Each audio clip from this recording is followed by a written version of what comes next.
Hello everyone, आज हम SSC CGL 2024 pre का जो कि 9 सितंबर को हुआ था उसकी शिफ्ट 3 का क्वेश्चन नंबर 9 करने वाले हैं।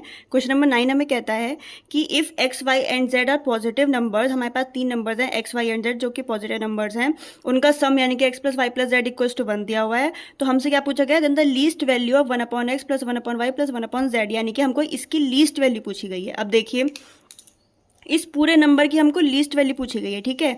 और वो लीस्ट वैल्यू कब होगी, जब ये भी लीस्ट में कंट्रीब्यूट करेगा, ये भी लीस्ट में कंट्रीब्यूट करेगा, ये भी लीस्ट में कंट्रीब्यूट करेगा। इसकी कम से कम वैल्यू कितनी होगी, जब यहाँ पे भी कम हो, यहाँ पे भी कम हो, यहाँ पे भी कम हो। अब यहाँ पे कम कैसे होगी, यहाँ पे ये पूरा नंबर लीस्ट तभी बनेगा जब ये डिनोमिनेटर मैक्सिमम होगा, ठीक है। आई होप आपको ये पता होगा कि डिनोमिनेटर जो होता है वो इन्वर्सली प्रोपोर्शनल होता है नंबर के, यानी कि देखिए जहाँ यहाँ पे डिनोमिनेटर कम है और यहाँ पे डिनोमिनेटर ज़्यादा है, तो हमको पता है 1/2 क्या होता है 0.5, 1/4 क्या होता है 0.25। हमको पता है कि 0.5 क्या होता है, बड़ा होता है 0.25 से, यानी कि यहाँ से हम क्या कंक्लूजन पे पहुंचे कि डिनोमिनेटर अगर छोटा हो तो वो जो पूरा नंबर होता है वो बड़ा होता है, डिनोमिनेटर अगर बड़ा हो तो वो जो पूरा नंबर क्या होता है वो कम होता है। यानी कि इसको लीस्ट बनाने के लिए हमको ये जो डिनोमिनेटर्स हैं इनको मैक्सिमम बनाना पड़ेगा।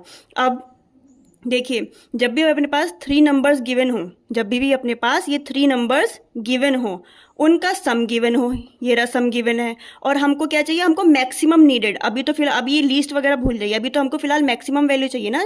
जब तक हम मैक्सिमम पे नहीं पहुंचेंगे तब तक हम लीस्ट पर नहीं पहुंचेंगे। जब भी 3 नंबर्स गिवन हो, उनका सम गिवन हो और हमको अभी फिलहाल मैक्सिमम की नीड हो, तो क्या करते हैं उस केस में, टेक वैल्यूज इक्वल, यानी कि उन तीनों नंबर्स की वैल्यूज इक्वल लेट कर लेते हैं, यानी कि x equals to y equals to z. तो अब इस इक्वेशन में पुट कर दीजिए, x plus y plus z equals to 1 दिया होता तो x plus x equals to 1, यानी कि 3x इक्वल्स टू 1, यानी कि x की वैल्यू क्या आ गई 1/3 आ गई।